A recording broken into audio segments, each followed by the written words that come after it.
स्वागत करते हुए मुझे बहुत खुशी हो रही है।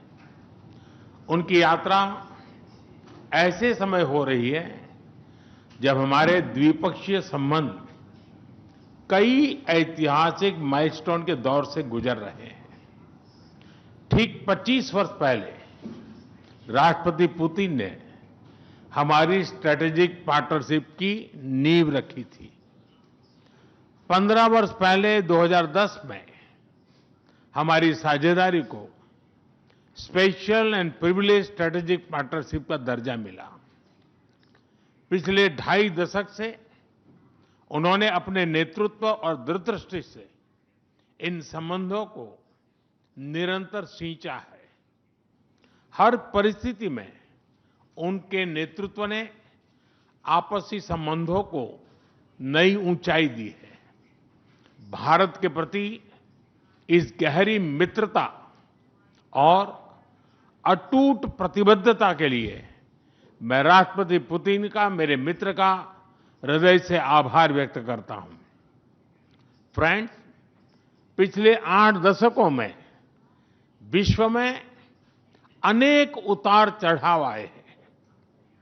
मानवता को अनेक चुनौतियों और संकटों से गुजरना पड़ा है और इन सब के बीच भी भारत रूस मित्रता एक ध्रुव तारे की तरह बनी रही है।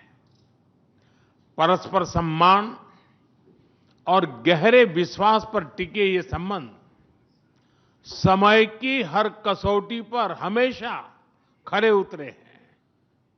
आज हमने इस नींव को और मजबूत करने के लिए सहयोग के सभी पहलुओं पर चर्चा की। आर्थिक सहयोग को नई ऊंचाइयों पर ले जाना हमारी साझी प्राथमिकता है। इसे साकार करने के लिए आज हमने 2030 तक के लिए एक इकोनॉमिक कोऑपरेशन प्रोग्राम पर सहमति बनाई है। इससे हमारा व्यापार और निवेश डाइवर्सिफाइड, बैलेंस और सस्टेनेबल बनेगा और सहयोग के क्षेत्रों में नए आयाम भी जुड़ेंगे। आज राष्ट्रपति पुतिन और मुझे इंडिया रशिया बिजनेस फोरम में शामिल होने का अवसर मिलेगा। मुझे पूरा विश्वास है कि ये मंच हमारे बिजनेस संबंधों को नई ताकत देगा। इससे एक्सपोर्ट, को प्रोडक्शन और को इनोवेशन के नए दरवाजे भी खुलेंगे। दोनों पक्ष यूरेशियन इकोनॉमिक यूनियन के साथ एफटीए के शीघ्र समापन के लिए प्रयास कर रहे हैं। कृषि और फर्टिलाइजर के क्षेत्र में हमारा करीबी सहयोग फूड सिक्योरिटी और किसान कल्याण के लिए महत्वपूर्ण है। मुझे खुशी है कि इसे आगे बढ़ाते हुए अब दोनों पक्ष साथ मिलकर यूरिया उत्पादन के प्रयास कर रहे हैं। फ्रेंड्स, दोनों देशों के बीच कनेक्टिविटी बढ़ाना हमारी मुख्य प्राथमिकता है। हम आईएनएसटीसी, नॉर्दर्न सी रूट, चेन्नई व्लादिवोस्टोक कॉरिडोर पर नई ऊर्जा के साथ आगे बढ़ेंगे। मुझे खुशी है कि अब हम भारत के सी फेरर्स की पोलर वाटर्स में ट्रेनिंग के लिए सहयोग करेंगे। यह आर्कटिक में हमारे सहयोग को नई ताकत तो देगा ही, साथ ही इससे भारत के युवाओं के लिए रोजगार के नए अवसर बनेंगे। उसी प्रकार से शिप बिल्डिंग में हमारा गहरा सहयोग मेक इन इंडिया को सशक्त बनाने का सामर्थ्य रखता है। यह हमारे विन विन सहयोग का एक और उत्तम उदाहरण है, जिससे जॉब्स, स्किल्स और रीजनल कनेक्टिविटी सभी को बल मिलेगा। ऊर्जा सुरक्षा भारत रूस साझेदारी का मजबूत और महत्वपूर्ण स्तंभ रहा है। सिविल न्यूक्लियर एनर्जी के क्षेत्र में हमारा दशकों पुराना सहयोग क्लीन एनर्जी की हमारी साझा प्राथमिकताओं को सार्थक बनाने में महत्वपूर्ण रहा है। हम इस विन विन सहयोग को जारी रखेंगे। क्रिटिकल मिनरल्स में हमारा सहयोग पूरे विश्व में सिक्योर और डाइवर्सिफाइड सप्लाई चेन सुनिश्चित करने के लिए महत्वपूर्ण है। इससे क्लीन एनर्जी, हाईटेक मैन्युफैक्चरिंग और न्यू एज इंडस्ट्रीज में हमारी साझेदारी को ठोस समर्थन मिलेगा। फ्रेंड्स, भारत और रूस के संबंधों में हमारे सांस्कृतिक सहयोग और पीपल टू पीपल टाइज का विशेष महत्व रहा है। दशकों से दोनों देशों के लोगों में एक दूसरे के प्रति स्नेह, सम्मान और आत्मीयता का भाव रहा है।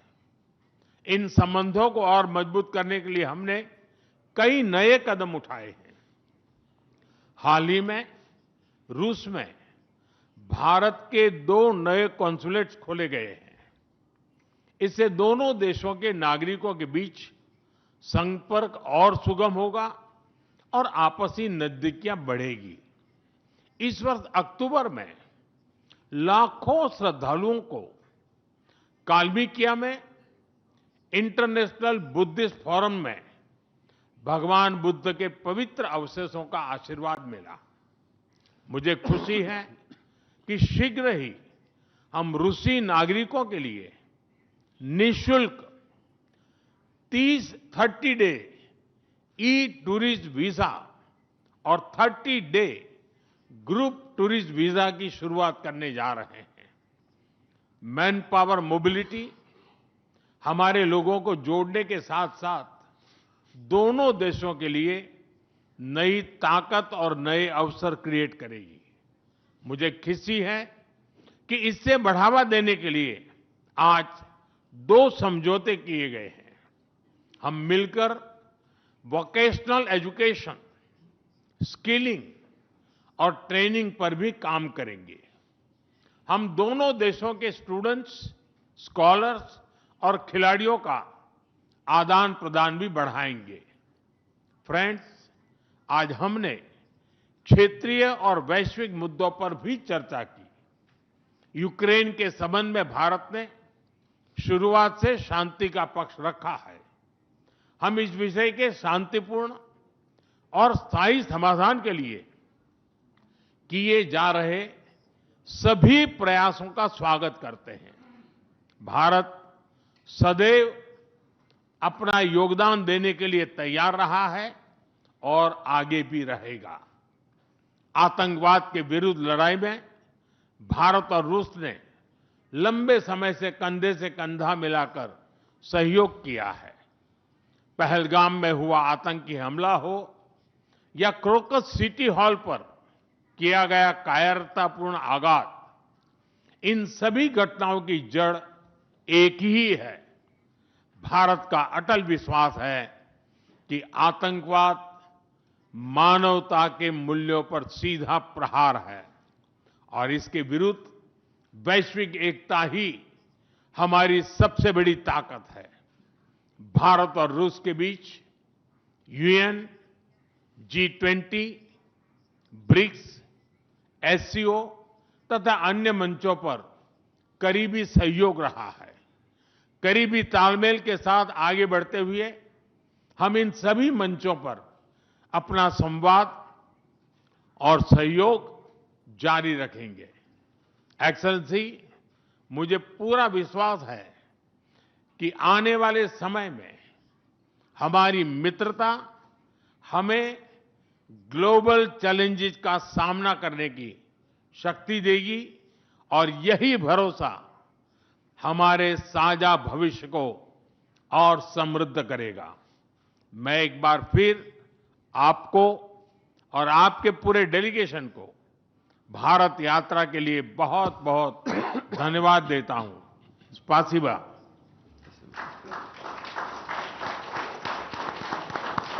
Thank you, sir.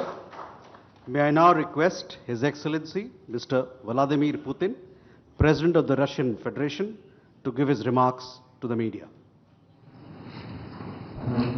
Уважаемый господин Distinguished Prime Minister, dear friend, ladies and gentlemen, first of all, I would like to sincerely thank the President of the Republic of India, Draupadi Murmu, you personally, distinguished Prime Minister, and all our Indian colleagues for the warm and hospitable welcome accorded to the Russian delegation. The negotiations that we've just had with the Indian colleagues, and as well as our talk yesterday with distinguished Mr. Modi in the form of Tele-Set at his residence, the dinner was great. I would like to thank you for this sign of attention. These talks were very useful. They were held in a constructive and a friendly atmosphere in the spirit of the special and privileged partnership between Russia and India. I would like to point out that we and Prime Minister Modi have established a close working dialogue. In September this year, we met during the SEO summit in Tianjin. We are regularly having telephone calls. We are personally overseeing some aspects of the development of Russian-Indian cooperation, all the strategic avenues, and also we are monitoring the course of the implementation of key bilateral projects. And today, with the participation of our delegations, we have meticulously and substantively reviewed the whole range of relevant questions of the Russian-Indian multifaceted interaction. We exchanged our opinions on the relevant global and regional subjects. In the joint statement that we've adopted with Mr. Modi, we've delineated the priority objectives on the further reinforcements of our ties in the politics and security, economy, trade, and humanitarian and cultural spheres. As you saw for yourself, we have signed an impressive package of intergovernmental, interagency, and corporate agreements. Many of those agreements are intended to broaden the economic cooperation between Russia and India. And this is entirely natural, due to the fact that our countries are important partners of one another in trade, investment, and technologies. Last year, our bilateral trade turnover has grown by 12%, setting another record. According to different data, this number may look different, but it is generally around $64 billion US. Currently, we are forecasting that the results of this year will remain at the same impressive level. At the same time, as I perceive it, we are up to the task of getting this number to the level of $100 billion. And to reach this important goal, we have harmonized the program of development of Russian-Indian economic cooperation until 2030. This comprehensive document gives us a concrete set of objectives. The Intergovernmental Commission, the ministries and different agencies of the economic bloc of both countries have set objectives to remove barriers hampering the goods flows and capitals, the implementation of joint projects and deep technology